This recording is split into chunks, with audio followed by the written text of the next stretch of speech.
Welcome to Let's Talk About It. Here we go! Oh! Oh no! Oh my god! No way!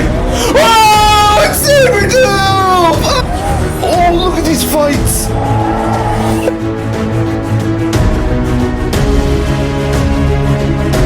Hey guys, what is up? Welcome back to Let's Talk About It, the show. We talk about everything going in the movie, TV, and video game world. I am your host, and I go out and find these topics, that I'm very, very much interested in, topics that I really, really want to talk to you guys about, topics that just really interest me, and I hope they interest you. If you have any other topics you ever want me to talk about, leave it in the comments down below, and also make sure to press that button, it's going to be right here. Press that subscribe button. Just by pressing that button, it helps out our channel immensely. But with all of that out of the way, let's get on to our first topic here today, and that is this. When we're talking about the box office from this upcoming weekend, and we had a couple movies come out, that we're wondering about. We had Wild Robot and Megalopolis. Then we also had another film we wanted to see how it would do, Transformers 1. And according to Deadline, Wild Robot powers through, but Megalopolis and Transformers ain't doing so hot. According to them, Wild Robot powers the third best September anime debut with 35 million. Megalopolis collapses with 4 million and D+ cinema score. Saturday Night Alive in limited release. Sunday box office update. Now, this article goes on to say the Wild Robot made $35 million, which was past its expectations. I believe it was supposed to make, they're guessing, between 15 and 25 for the Wild Robot. So it surpassed those expectations. Beetlejuice still holding strong. It was at 14.2 million. It's actually 60 million. Beetlejuice was at 16 million, which brought its domestic total to 250.1 million. And this story is mostly about the Wild Robot. How that word of mouth got around and this movie is really, really good, and therefore people went to go see it. And the surprising thing is, this sadly kills Transformers 1. Transformers 1, a franchise that has been established for 40 plus years, made 25 million its opening weekend. And then here comes Wild Robot, which made 35 million, which is trying to get the same audience. So I don't want to say it, but Transformers 1 might be kind of dead in the water. But there could still be some hope, Transformers 1 still made $9.3 million. It's still at 9.1 million domestic, I believe. Which hey, not bad. It's not bad. That's what I gotta say. I believe it's in the 70 million range right now worldwide. And the thing is, I think, if this movie, in my opinion, I'm hoping, maybe if it gets to 120, 150, because, this same situation happened with Teenage Mutant Ninja Turtles. Teenage Mutant Ninja Turtles, that movie had close to the same opening as Transformers 1, and it's run at 181 million. The test to it is Paramount gonna keep it in theaters? I really hope they don't pull this from theaters soon, because I do feel like word of mouth is probably going to get around a bit more. It can still... I think if this movie does not crack 100 million, this animated universe they're trying to set up is over. And that would be real shit, because I really liked what they set up. The director of Transformers 1 went around saying, hey, I have these ideas for the sequel. We could do this. We could do the second movie could be Civil War in Cybertron. And then the third one could be The Escape to Earth, which would culminate in their trilogy of Transformers 1 films. But right now it's not really looking like it. Now, let's go on to the real Dead in the Water film. That is Megalopolis. Megalopolis debuting with what we all expected, $4 million. I was going to go see Megalopolis this weekend. I was going to go see it. Until I read reviews, I saw what people were saying. I saw that almost every person, not a critic, said they walked out of the movie. I'm like, I'm not going to waste 2 hours of my life to go see Megalopolis, if this is happening, I'm gonna have the same experience. It's not gonna be fun, because our time is valuable. My time is valuable, and studio, like, if you're gonna put out a movie that people are walking out of, why the hell should I go see it? Honestly, and this is just the nail in the coffin. Also, I think for Francis Ford Coppola, he's like, oh, I think people would love to go see my movie. It's like, yes, there is a certain amount of people who love film who will love your movie. But that doesn't mean the audience, the general normal audience, is going to love your film because of how different it is. I just think it's dead. I think that movie's dead in the water. I think this might be one of the worst theatrical release films of the year. I'll probably watch it if it's for free on a streaming service. But guys, what do you think? Wild Robot dominates this weekend while Transformers 1 and Megalopolis suffer some big losses at the box office. Leave your comments down below. Let's move on to our next topic here today. Venom: The Last Dance, a movie I'm very, very, very excited for. Not just because, it's the last dance with Venom, but we have Noel showing up. We have one of my favorite Spider-Man villains and Venom villains in Noel, the god of the symbiotes. And according to a new rumor, we got a kind of estimate to what the box office might be. And it's looking, it might be the biggest of the franchise yet. According to the comicbookmovie.com, Venom: The Last Dance looks to set for trilogy's biggest opening. Could Tom Holland's Spider-Man appear? Now, the rumored range right now, it's saying that this is going to open to, according to Box Office Pro, this film they're expecting this movie to be in the $80 million to $120 million range. Now, this could be true. We've seen, Box Office Pro be right in the future, but they've also not. There's also been times when it's been a little lower.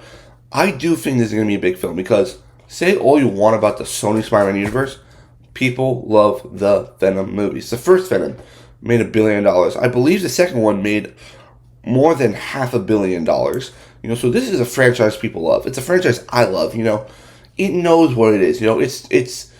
It knows what type of franchise it is.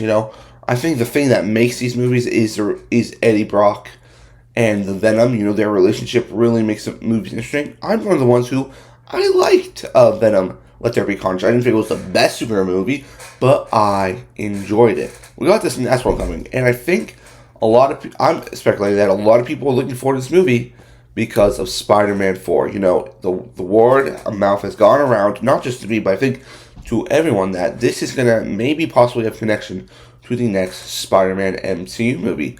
So people are probably going to go see it to be like, oh, when's Spider-Man going to show up? Oh, we're going to have Venom and Spider-Man together? Because I think just an audience is like, oh, you're telling me Spider-Man and Tom Holland's going to show up? Well, I'm going to go see it, And I think $80 to $120 million, I think this would be great for them.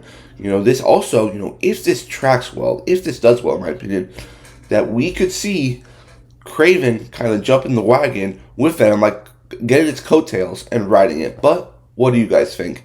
Do you think Venom: The Last Dance will be a success? Will it be the highest opening of the franchise? Leave your comments down below, and let's move on to our third topic here today. And sticking with Spider-Man, this was a report that came out, a bit, last week. It's a bit of an older report, but, we've all been wondering, Spider-Man 4, it's kind of going to be a new era for this character, We're out of the high school foil of Peter Parker. So what's next? He's going to be in college. How much more of a serious choice is it going to take? Well, according to the comicbookmovie.com, we kind of got a little bit of idea of that. According to them, Spider-Man 4 reportedly set to film next May, casting for a new female lead and mysterious foil for Peter. Now, the first thing we're talking about is that shooting in May. So that means this movie is very, very close. It's saying, according to a scooper, they're saying that this film is probably going to be shooting in May 2025, but also they're looking for a new female lead and a new foil for Peter. So, new female lead. That is what I want to hear. I have nothing against Zendaya. I have nothing against it. But where we left Spider-Man's character off in No Way Home very much signified that he does not want to be around MJ right now. Most likely he can't be around MJ right now, just because of the circumstances and the spell. So he might feel that it's safer for her if he's just not near her. And so that brings the opportunity to bring in a perhaps another love interest. I have two in mind. Two in mind I would love them to see. One, of course, is my girl, Gwen Stacy. I'm a huge Gwen Stacy fan. I actually prefer the Gwen Stacy to Peter Parker relationship over MJ because I think it's less toxic. But I love that relationship. Especially, what I saw in The Amazing Spider-Man. The thing that made those movies that Mark Webb did was the relationship between Peter and Gwen Stacy, which was great. Now I've always said this for a while. Peter could be going to college. He meets Gwen Stacy. He meets them. It's like, oh, they kind of hit it off, and they're just friends. And maybe Peter dates her for a little while because he's like, okay, like I can be with her. Now there's also another option for this, and we have talked about this rumored casting, Black Cat. We talked about a few months ago that Marvel, it was being rumored that Sydney Sweeney would be coming back to the Spider-Verse to play Black Cat, and I know we're all going to go crazy because Sydney Sweeney is like one of the most attractive human beings in Hollywood right now. And rumor is, Black Cat was going to come in this movie. I think Black Cat, in my opinion, would be a better choice than Gwen Stacy because you put in Black Cat. We've never seen Black Cat in live action. Also, you could do it as Peter Fields with Felicia. Felicia Hardy. That he can be. He doesn't have to protect her. Felicia can take care of himself, and we get some really, really cool stuff with that. Especially if you want to do the symbiote suit in Black Cat. Black Cat is a very interesting character. There's been a couple iterations of the comics. There's been iterations where Black Cat actually, her father killed Peter's uncle. There's been so many good stories, and I really have always loved the relationship of Black Cat and Peter. They've had a very complicated relationship, but I think for this new film, I think it would be perfect. Now, they say about also a foil character. I believe that is Harry Osborn. Because I think, Ned leads, I think we're going to have Ned and MJ kind of not be part of this film. And I'm okay with that. I think you bring in a Harry Osborn, maybe he's his roommate in college. They bond together. And then you can go introduce Oscorp, introduce, Dr. Otto Octavius, Norman Osborn. It opens up a whole world of possibilities. And we do know that Coleman Domingo is voicing Norman Osborn in the new Spider-Man animated series. What's to say that Coleman Domingo, Oscar-nominated actor, can't come back to voice Norman Osborn in Spider-Man 4 or another future live-action Spider-Man film. But what do you guys think about this? Apparently, we're going to have some new characters joining Spider-Man 4, and maybe Zendaya and Jacob Batalon won't reprise their roles as MJ and Ned leads. Leave your comments down below. Let's move on to our final topic here today. We're all excited for the start of this new DC universe, starting this December with Creature Commandos. But really, we know it starts in July with Superman. And, we've all been wondering, we got other movies coming, and other main characters coming. Well, according to the Hollywood Reporter, we got some interesting new characters possibly joining the DCU, but not as what you might think. According to them, Batman villains, Bane, Deathstroke, getting movie treatment at DC Studios. Now, this article says, you might think oh, they're doing a Bane Deathstroke movie? No, this is not what the article says.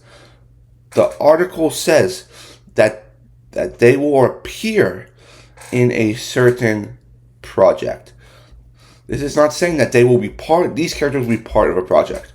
And this is being written by the writer of I believe, the new Captain America Brave New World movie, which actually looks pretty interesting. We'll see how it is when it comes out. Now, I have 3 possible ideas where these characters could come in. I'm going to start with the first one. First one, Batman, Brave, and the Bold. These are 2 very much Batman villains. You could have these 2 appear in a Batman movie. Very much Bane. It's got a very much history with Batman, and so does Deathstroke. We were going to get a Ben Affleck versus Joe Manganiello Deathstroke Batman movie before it got canned in Warner Brothers. Now, the second option is Teen Titans. We know they're developing a Teen Titans movie right now, and this makes sense. Deathstroke is usually the main antagonist of the Teen Titans. And, you could put Bane in there as well as, kind of another person working with Deathstroke against the Titans. So you got that going on as well. And the third option, in my opinion, is Suicide Squad. We know James Gunn loves, the Suicide Squad. They've kind of made Suicide Squad a mainstay over there at Warner Brothers in DC. Now the thing is, we've already got an iteration of the Suicide Squad. This would have to be a new iteration. Look at Peacemaker. Where do you go with Peacemaker after season 2? Where do you put him? You can't really put Peacemaker in the Justice League because that's not really the Justice League MO of what he does. You can do a new Suicide Squad, a brand new Suicide Squad. Kind of like a retooling. Instead of having Deadshot, have Deathstroke lead the squad, which has happened in some comics. Bane, also a part of Suicide Squad, put him in there as well, along with Peacemaker and whoever you want. So I think these three options are the best options you have to bring in these characters. I think, it's going to be a really cool opportunity to see Deathstroke. I'm personally more excited to see Deathstroke than Bane because Deathstroke, I've always felt, you can give Deathstroke a solo movie and it can be really well. Deathstroke is such an interesting character that, we've seen a lot of him in the Arrowverse TV series, but we haven't really seen him translate to the movie scene well. When I saw Joe Manganiello as Deathstroke at the end of Justice League in theaters, that might have been one of the most redeeming qualities about the film because I freaked out because I'm like, that's Deathstroke. That is Deathstroke. And I really wanted to see it. Sadly, we never got it. But guys, what do you think? Bane and Deathstroke are reportedly joining the DCU, not as getting their own movies or a movie together, but being part of a project that has not been yet revealed. Leave your comments down below, like the video, and that's it, guys. That's all we got for today on this episode of Let's Talk About It. Like I said, leave comments down below and go check out all our other content on our channel. And I'll see you next time, guys. Peace.